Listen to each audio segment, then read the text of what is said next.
আমরা যেটা করছি সেটা প্রশ্নটা হচ্ছে যে ত্রিভুজের ভূমি সংলগ্ন একটি হচ্ছে কি কোণ আর অপর দুই বাহুর হচ্ছে সমষ্টি দেওয়া আছে, ত্রিভুজটি কি করতে হবে, আঁকতে হবে। তাহলে সর্বপ্রথম আমরা একটা নেব হচ্ছে, এখানে যেহেতু সুনির্দিষ্ট করে উল্লেখ করা নাই যে কত ডিগ্রি কত সেন্টিমিটার নিতে হবে, তাহলে আমরা আমাদের মতো করে নিলাম যে ত্রিভুজের হচ্ছে এটা একটা ভূমি, আবার হচ্ছে কি একটা ভূমি সংলগ্ন হচ্ছে কি কোণ। তাই তুমি তোমার মতন করে যে কোনো একটা ডিগ্রি হচ্ছে কি যে কোনো একটা কোণের মাপ নেবে। তাহলে আমরা হচ্ছে যে একটা নিলাম হচ্ছে কি মাপ, এবং অপর দুই বাহুর সমষ্টিটা সেটা কি হতে হবে বলো তো, সেটা একটু অবশ্যই হচ্ছে বড় হতে হবে। তাহলে সেটা একটু হচ্ছে কি আমরা একটু বড় করে নিলাম। তাহলে আমরা দিলাম যে এটা হচ্ছে কি ত্রিভুজ, এটা এটা হচ্ছে ত্রিভুজের হচ্ছে কি ভূমি হচ্ছে কি এ, ভূমি সংলগ্ন একটি কোণ, এই কোণটা হচ্ছে কি এক্স, আর অপর দুই বাহুর সমষ্টি হচ্ছে কি এস আছে। ত্রিভুজটি কি করতে হবে, অঙ্কন করতে হবে। তাহলে তোমরা সুন্দর করে এই বিশেষ নির্বাচন লিখবে যে ত্রিভুজের ভূমি এ, ভূমি সংলগ্ন একটি কোণ হচ্ছে কি এক্স, আর অপর দুই বাহুর সমষ্টি এস আছে, ত্রিভুজটি কি করি, আঁকি। এবার অঙ্কন যখন তোমরা করতে যাবে, তাহলে অঙ্কনে করতে যায় সর্বপ্রথম তোমরা যেটা কাজ করবে সেটা হচ্ছে একটা হচ্ছে আগের নিবে হচ্ছে যে কোনো একটা হচ্ছে রশ্মি নিবে। তাহলে এই যে আমরা একটা হচ্ছে কি রশ্মি নিলাম, এই রশ্মিটার আমরা নাম দিলাম কি বলতো, এই রশ্মিটার নাম হচ্ছে আমরা দিলাম হচ্ছে কি বি ই। বি একটা কি নেই, রশ্মি নেই। এখন বি থেকে এর সমান করে, এখন কোন বাহুর সমান করে বাহু আট করতে গেলে এই যে এখানে আমরা নিলাম, নিয়ে এই যে এর সমান করে, এই যে এর টাইট দিই, তাহলে এর সমান করে,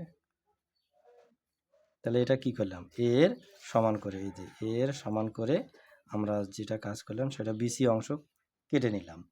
এখন বিসি রেখার বি বিন্দুতে এক্স কোণের সমান করে, কোণের সমান কোণ অঙ্কন করতে গেলে এই রুলার কম্পাসটার মাথাটা এখানে রাখবো, রাখে হচ্ছে কি আমরা এটা এখানে নিয়ে এভাবে করে নেব, নিয়ে আবার হচ্ছে কি এখানে দিয়ে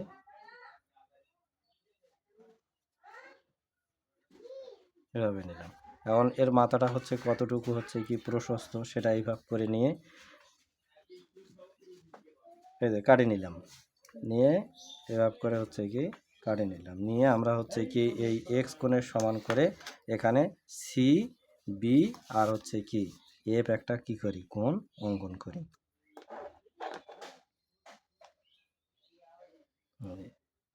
সিবি এফ একটা আমরা কি করলাম কোণ অঙ্কন করলাম। এখন বিএফ থেকে কার সমান করে, এই যে এস এর সমান করে, অপর দুই বাহুর সমষ্টি এস এর, এই যে এস এর হচ্ছে কি সমান করে আমরা এখানে বসে দিয়ে হচ্ছে কি বিডি অংশ কি করলাম, কেটে নিলাম। বিডি অংশ কেটে নেওয়ার পর এখন আমরা কি করলাম, সি আর হচ্ছে ডি যোগ করে দিলাম, এই যে সি আর ডি যোগ করে দিলাম। এখন সি বিন্দুতে কোন কোণের সমান করে, ডি কোণ, মানে বি ডি সি, এই যে বি ডি হচ্ছে কি সি কোণের সমান করে এখানে একটা ডি সি জি একটা হচ্ছে কি কোণ অঙ্কন করব। তাহলে এটা অঙ্কন করতে গেলে এখন এটা এখানে হচ্ছে কি বসাবো, বসে এই যে নিলাম, নিয়ে এখন এটা এইভাবে করে দিয়ে নিলাম। এখন এটা হচ্ছে কতটুকু প্রশস্ত সেটা এখানে বসে দিয়ে হচ্ছে এই যে ডি সি কী করব, জি একটা হচ্ছে কোণ অঙ্কন করব।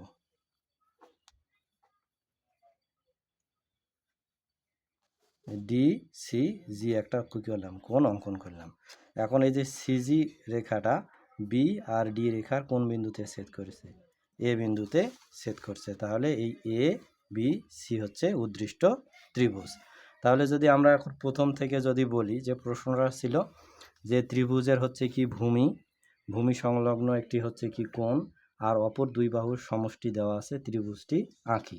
তাহলে বিশেষ নির্বাচন লিখে আমাদের যে জিনিসটা লিখতে হবে সেটা আমরা বলবো যে ত্রিভুজের ভূমি এ, ভূমি সংলগ্ন একটি কোণ হচ্ছে কি এক্স, আর অপর দুই বাহুর সমষ্টি এস দেয়া আছে, ত্রিভুজটি আঁকি।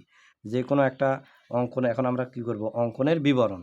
তাহলে আমরা বলবো যে কোনো একটা রশ্মি বি নেই, তাহলে বি ই থেকে ভূমি এর সমান করে আমরা বিসি অংশ কি করলাম, কেটে নিলাম।